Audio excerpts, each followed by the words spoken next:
Dneska tak si ukážeme, ako si vyrobiť vlastný domáci hasiaci penový prístroj. Ukážeme si pomocky, aké sme použili a na konci si dáme veľký test, či funguje.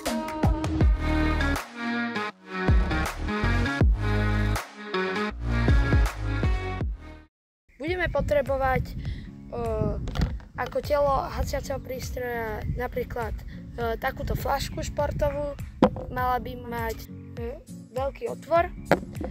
Taktiež budeme k tomu potrebovať vrchnák, tu máme ten otvor. Ďalej tak budeme potrebovať saponát, ocot, ovalová krabička na lieky alebo takáto fľaška malá a nakoniec tak budeme potrebovať sódu bikarbonu. Takže prvé, čo pôjdeme spraviť, tak je vezmeme si tento pohár, čo bude, ako som hovoril, telo hasiaceho prístroja a vezmeme si sodu bikarbonu a dáme tam 4 veľké polievkové lyžice. Záleží aj taktiež, akú máme veľkosť pohára. Ja som to predtým testoval a mal som tam toho málo, takže to tak nestrihalo. Takže 1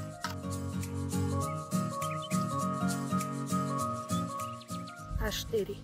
Ďalší krok, čo pôjdeme spraviť je, dáme tam trochu saponátu, takže takto. Ďalší krok je, vezmeme si pohárik a doňho tak dáme ocot, aby bola celá fľaška zaplnená tým octom. Ja si vezmem taký lievik.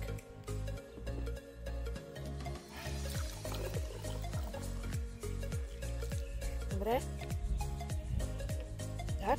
A teraz to dáme do tohto, ale aby sa to nezmiešalo. Takže veľmi, veľmi opatrne. A ďalším krokom bude, že to zašrobujeme.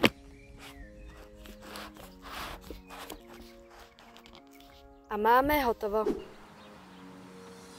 A teraz test, na ktorý ste všetci čakali.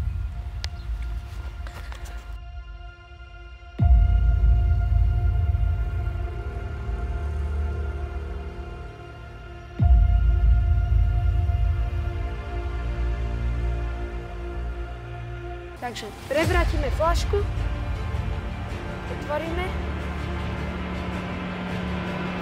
a ideme na to.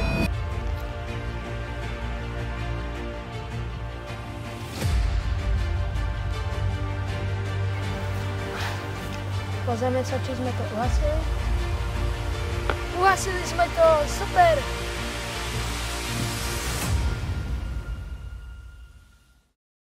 Takže ja som spokojný s testom a myslím si, že som si to aj náramne užil pri tomto pokuse a myslím si, že som sa aj z tohto projektu veľa naučil. Ďakujem a ahojte.